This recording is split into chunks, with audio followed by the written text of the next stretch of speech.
Courtney Cronin reports that the Chicago Bears could shop both Eddie Jackson and Jaylon Johnson. We're going to talk a little bit about that. Plus, Frank Clark is now officially on the market. Could the Bears take a look? But it's Friday, so this episode is mainly built around your voicemails. We're going to get into the mailbag, all that and more, right after this. You are now tuned in to Chicago Bears Central, your number one place for all Chicago Bears news and content.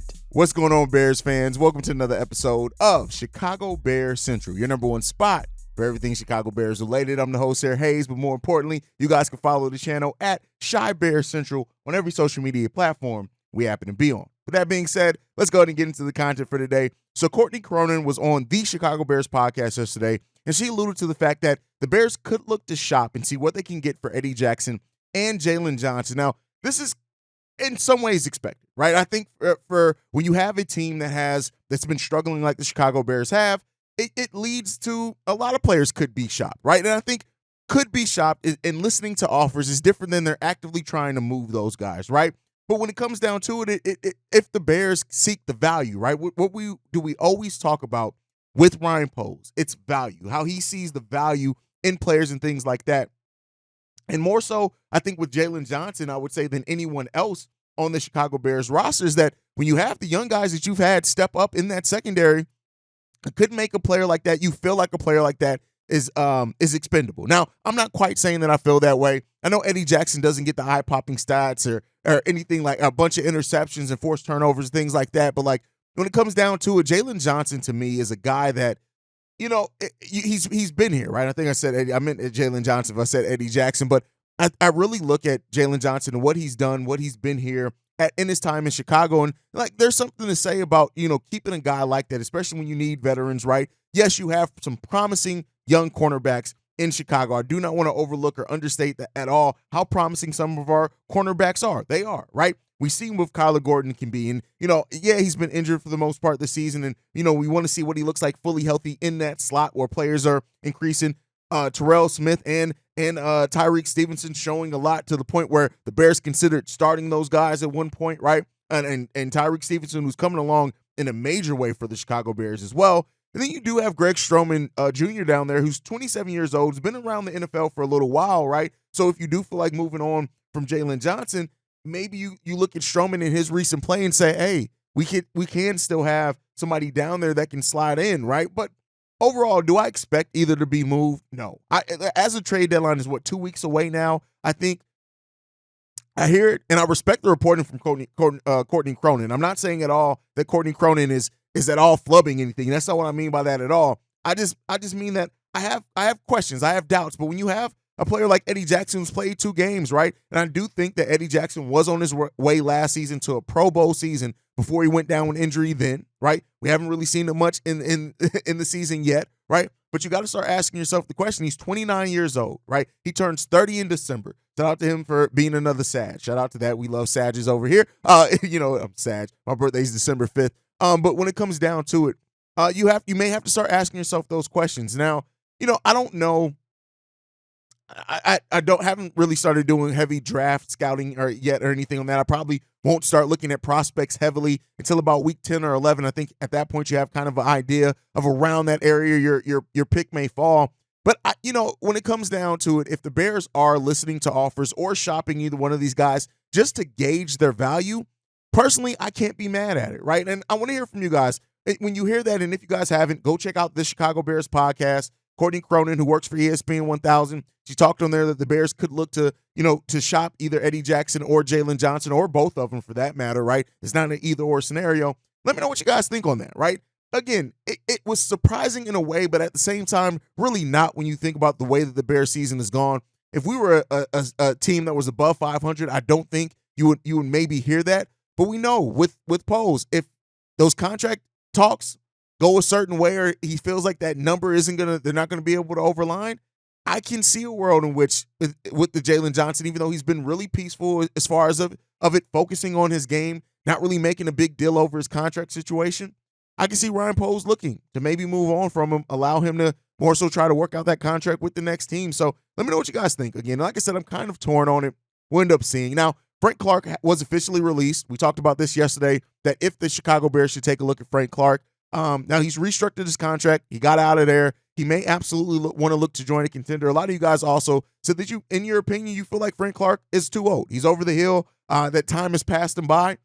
And hey, I can understand that, right? But I think at the end of the day, the way I look at it is I'm not saying that the Bears should sign him for a multi-year deal. He's now released. He's a free agent. You're not giving up any assets for him. You got salary cap space that's just there, right? So if the Bears were to look at it and to bring him in for the rest of this year to kind of shore up some things, I personally wouldn't be mad at it. You guys, again, can let me know what you guys think on that down below. But hey, he's now officially out there. If the Bears were to take a look or be able to convince him to come to this team, like I said, I wouldn't be mad at it for a rest of the season thing. It's 12 games at that point in time.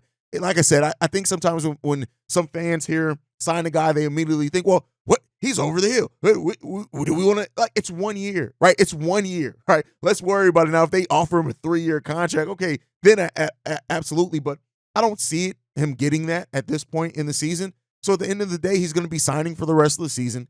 Get a little bit of his money back, and they'll be able to see what that ends up being, man. That's the way that I see it. That's how I think about it. But, hey, you guys can have a difference of opinion, and please share that down below. But it's Friday, so you know what that means. It's Mailbag Day. Let's go ahead and get into the voicemails for today. This one's from Barry. Hey, Bobby C-Dub. Hey, it's Barry here. Fellas, it's a fucking wonderful world out there, isn't it? I see skies of blue. Jordan Love sucks too. Fellas, the Packers do not have a fucking Hall of Fame quarterback for the first time in 30 years. The Weasel ain't shit. Just like your old Uncle Barry told you. The Weasel ain't shit, fellas. And Packers fans, they're in fucking denial. And it's fucking beautiful, fellas. The goalposts keep moving. At first he was, the Packers are showing everybody how to do it. You sit the quarterback behind another Hall of Famer for 3 years. Look how it worked out. They said he was going to come in and play great. Now he's fucking stinking up the joint, and they're making excuses for it. It's fucking tremendous, fellas. I want to see that kid fucking struggle and bust. And, fellas, the other thing, with Fields turning it around, of course, everybody 2 weeks ago was talking about Caleb Williams this, Drake made that. Fellas, after watching Justin Fields actually go out there and say fuck it and turn it around, I got something to say about the prospect of drafting a quarterback. Okay, you ready for my take? Fuck Caleb Williams, fellas. We're going to get that number 1 pick from Carolina, and we're going to trade that shit for all the tea in China, all the gold in Fort Knox, all of the crack in Hunter Biden's apartment. I shouldn't have gone political, but it's a fucking good analogy. And we're going to tell, Ryan Poles is going to tell whatever team he wants, I want your 3 best players, I want your next 4 first-round draft picks, and I want your daughter's hand in marriage. Oh, and leave your fucking shoes. You're not leaving this fucking room without your shoes if you want that number 1 pick. And then he's going to fucking take whatever he wants, fellas. It's going to be fucking beautiful. So I say you build, you sell, you fucking bet the house on JF1, fellas. I'm all in on Justin. I'm never left the Justin train. I didn't have faith in the coaches. But sell the fucking farm, fellas. Just do whatever you got to do. That's all you got to do, fellas. I'm fucking at a loss for words right now. I'm over the moon. So you know what?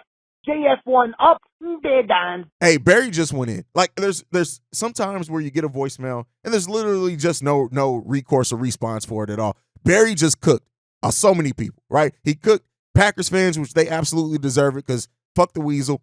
But then on top of that, like the Caleb Williams part of it and things like that, like people are gonna, it is what it is, right? With this Bears team and the way that it is, they are looking forward to the draft and thinking, hey, the Bears could look to do something different. As they could have 2 very high draft picks. Now, do I think that the Bears will? I don't really share that opinion, right? But, you know, at the end of the day, I get it where a lot of people are coming from, but you got to back up off the quarterback. You got to back, and Packers fans got to shut the hell up, stand back, and just chill. Like, y'all got your own struggles. That cheese is real moldy over there. You know, cheese is technically a mold, right? But nonetheless, you guys know what I mean with that. Yeah, we're not worried about Packers fans. We got our own concerns here. And I think whatever the Chicago Bears do for the rest of the season, when they come into that draft, they're going to really be looking for weapons. I think to shore up some of the spots that they have, depending on if we still have the same head coach or not. That's one of the questions as well we got to start asking and looking at as well. But, you know, we'll end up seeing what that means for the Chicago Bears team as things go on. But, hey, Barry just cooked people. Barry just went in. Shout out to Barry. All right, let's get into this next one. This one's from Rory. Hey, Bobby, C-Dub, Steve-O, what's up, man? Hey, just calling in, man. Hey, I got a few things I want to talk to y'all about, man. Hey, this thing about these crazy deranged Bears fans calling for Caleb Williams. Caleb Williams, he don't want to be here. He don't want to come here. So why are we, calling for him? I mean, you got some real, delusional haters out there hating on Fields, man. We got our quarterback in Justin Fields. You know what I'm saying? Because what I've seen from Caleb Williams, I mean, I ain't knocking the guy. He's a good quarterback. He got good footwork, good mechanics. Got a nice arm. You know what I'm saying? He could scramble. Good pocket presence. But a lot of stuff that I've seen though, he had all day to throw the ball. His line, I'm looking at these highlights, and he got all day to throw the ball. And you have a lot of zone coverage that was blown. You have guys in midfield that's wide open. I think a lot of his throws was like that. So I wasn't really impressed. I'm not saying the kid's not talented. He's definitely talented. But like I said, a lot of blown coverages on his throws that I've seen on his highlights. I haven't seen him really tight windows he threw. So I was like, now I have to see more of that. Because Justin Fields is the complete package. Because now Fields has stepped up. He's delivering from the pocket. He has good pocket presence now. He's being more decisive. He's being more, smart with his decisions. You know what I'm saying? His TD's been coming from his arm, not his legs, not rushing. You know what I'm saying? So he just added that to his arsenal as well. So, the guy is a dual threat, man. We stick with Justin Fields. You know what I'm saying? You got to ask the question, too. Who developed Justin Fields? Nobody. It wasn't Nagy. Nagy supposed to have been a quarterback guru, and he was trash. Guess he didn't do it. You know what I'm saying? So he was pretty much thrown in the fire and did it on his own. And he's improving every time, man. So we got our quarterback, man, and just want to see more of Justin Fields. Like I said, he got back-to-back games with 4 touchdowns. Come on, he's balling, man. And hey, man, can you imagine we get Marvin Harrison Jr. with DJ Moore and Darnell Mooney? Oh, my God. That would be bananas. You know what I'm saying? I would love to see that. And Luke Gessie, hey, man, keep doing what you're doing. You can salvage your job and save your job, Luke Gessie. If you keep playing Fields to his strength and the way you playing them the last, 2 games you've been calling, keep calling plays like that for Fields. You know what I'm saying? Because he's balling. You know what I'm saying? Eberflus, hey, your job was on the line. So they had to win that one against Washington, bro. So I'm still on board with getting him up out of there. We still need a better head coach. Offense. Listen, the hate on Justin Fields is what it is at this point. Like some fans I've seen turn around, especially with his play in the last couple of weeks, and to me, that's warranted. Justin Fields earns the fact that, hey, you need to put some respect on our quarterback's name because for all intents and purposes, he is playing better. And I think even the most biggest doubters of Justin Fields, they got to understand that he has been playing better as a quarterback on top of that. It hasn't just been the legs. He's been playing better as a quarterback, absolutely, and just making the right decisions. Now, as far as the Caleb Williams portion, I've said it, I'm not necessarily the biggest. I understand that he is the number 1 prospect, right? But to your point, he's not going to come to the Chicago Bears team in the turmoil that is currently in. He's already said it. The player empowerment, the fact that players are getting paid now in college, he is not going to come out if the team with the number 1 overall pick is not the team that he wants to go, or a team that he wants to go to. Not saying that he just has one team, but if it's a situation that he's not sure of, he's probably not going to come. You got to ask yourself, are the Chicago Bears that situation? But regardless of that, I don't necessarily, if Justin Fields keep up this level of play, right, regardless of win or lose or records, the Bears aren't going to move on from Justin Fields. I know some fans are calling for that. They hope for it. They want to see it. But I think they're going to be surely missing some things if they think that this team is going to move on from Justin Fields with the way that he's currently been playing. That's my personal opinion. You guys can let me know what you guys think on all that down below as well. All right, let's get into this next voicemail. This one's from Mike. Yo, what's up, boys? Mike from Pennsylvania. I got a question for you guys. I've been out for a while. These defeats were just pounding me. Thank you, Jesus. Justin Fields finally got a dub. I was so happy for our guy. Oh, thank you, God. Oh, my gosh. Anyway, my thing is there any way we can improve at center? I'm still a little I was behind Poles 100%. I still am. But John Michael Schmidt, oh, gosh, I wish we would have picked him up. If we solidify that center position, we're going to have a pretty decent offensive line. Anyway, that's my thoughts. Can we pick somebody up in free, like a trade thingy, or is there anybody out there, or you think they're just going to ride with what we got? All right, I appreciate you guys always bringing it. You guys be cracking me up. Bobby, Scrazy, C-Dub, Ace, peace. Bear down. Can the Bears improve at center? Here's what I'll say, brother. I don't, off the top of my head, I don't know any like big time centers out there that are available for trade or anything. So more than likely, if the Bears do improve at center, it's probably not going to come until the draft. That's my personal opinion. I've been wrong before. I'm not saying that I'm absolutely 100% correct or got this nailed, or I would be completely surprised if the Bears, go find a center out there. Because one thing with Ryan Poles, if he sees something as a big thing of need, he's absolutely going to go out there. If he feels there's that opportunity to fill it, he will. But there are some solid centers coming up in this draft, and so the Bears could look to do that. And I think that's probably the most, the biggest chance of that happening. And then on top of that, maybe in free agency, I really do think Ryan Poles is going to be kind of protective over assets. And so unless they're trading kind of nothing 6th and 7th round picks, which we've already moved our 7th, I don't necessarily see the Bears going out there and getting, spinning out a ton of assets to bring in somebody in the midseason. But I definitely agree with you. The center position is a huge position of need. I think that's made evident. I think that it's made clear that they shouldn't have passed up on Smits. But it is what it is, man. The Bears made their decision, and now we sit where we are. And we got some things that we need to improve, right? And the center position is one that I expect the Bears to definitely address early in the draft as long as that talent is there. So let me know what you guys think on that. All right, let's get into this next voicemail. This one's from Fred. What up, Hayes? What it do? This your boy Fred, man. Hey, I gotta say, I'm kind of proud of them Bastards for getting that win. It shouldn't took all these many games for them to get that win, but I guess they figured out. Hopefully they continue that success, man, move forward though. I'm still not big on the coaches, but at the end of the day, I'd rather see the players do their thing and show people that the Bears is not a bad team as people think it is. They think they are, you know what I'm saying? I was glad to see Justin Fields turn around from the previous game and from the Washington game as well, too. Him and DJ Moore make that connection.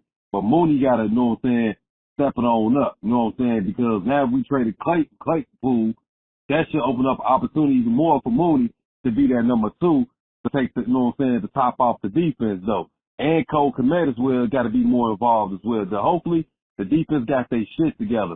Because I ain't going to lie, at this point, I wasn't big on Billings because I seen how Billings looked like he was getting washed down by linemen the last couple of games. But that motherfucking Justin Jones, he got to go because all he do is talk.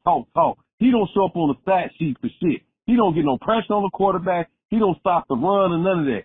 I'd rather for them to let, Javon Dexter or, Pickens to, you know what I'm saying, start and one of them other D tackles that's hungry and got that motor that want to do something. Because Justin Jones feel like he here stealing money from us just as well as Lucas Patrick bum ass. Because he ain't nothing but Sam Musford 2.0. We never should have signed him and gave him that money because he haven't done a damn thing for us. So with that being said, man, I'm just like hoping that they continue to start, get this thing on the road and take the North back like they claimed they was going to do because you can't sit and say you're going to take the division back if you just not putting it down with action. You know what I'm saying? So hopefully, you know what I'm saying, in the draft coming the off season, that Ryan Poles will build up our D-line and, our O-line as well so Justin Fields can have some success and be that quarterback that he can be for this franchise instead of us going to draft another quarterback and we need to develop the one we got and ruin that quarterback as well. So I'm just looking forward to see what they going to do, how they going to turn it around, how they going to go about it, if the Bears going to be in the top 10 for something at least, because I've seen the happen teams turn around and, got their shit together as well, though. So, until then, man, we just going to continue to see what they're going to do, what they're going to look like against the Vikings, because I heard Jefferson might be out for that game as well, too. But we're going to see. Chicago up, bear down or nothing. Justin Jones, listen, I'm there with you. Like, Justin Jones, to me, at this point, I'm out on Justin Jones. Like, I'd much rather give Javon Dexter and Zach Pickens opportunities and just let them sink or swim, right? Let them have trial by fire. And Justin Jones, who was our best interior defensive lineman last year, but that was by the nature of our defensive line, absolutely was cheeks most of the season, right? All the season. So I think we're now seeing the fact that Justin Jones just ain't that guy, right? And he's not here for the future of the Chicago Bears, and he's not going to be a starter here long. Even if he finishes this season out as a starter, I highly doubt next season you go into next season with Justin Jones, your starting defensive tackle. I just personally don't see it, regardless of how the scheme changes or different defensive coordinator or head coach we have. I just don't see it. Justin Jones got to go, in my opinion. And I'm almost at the point with Justin Jones that I was at with freaking Musty last year. Like, I'm over Justin. Like, nothing Justin does is good out there. Pretty much, he has his flashes. Let me not be so hard on him. But overall, it's way more negative than good. And I think you got two young studs down there that are poised and ready to pass him up at some point real soon. Real freaking soon. But let me know what you guys think on that one. All right, let's get into the last voicemail for the day. This one's from the 954. Yo, Hayes, what up, man? I was thinking, man, so I'm chilling and I'm thinking about, like, yo, we don't need somebody that's a game changer on defense, man. And I was thinking about them draft picks. I mean, granted, this is with Justin Fields being the guy, but I was thinking, like, yo, we're not going to get that guy out of the draft. So, we could probably use the Panthers' first pick, whatever it'll be. Hopefully it's one or something, but, whatever it would be, probably target one of these guys like a Max Crosby or like a Pat Surtain. One of these young game changers, man, game breakers. We don't need something like that on defense. So, and like I said, this is with Justin Fields being a guy. So we're not having to draft a quarterback. But yeah, man, we're going to need a game changer on D.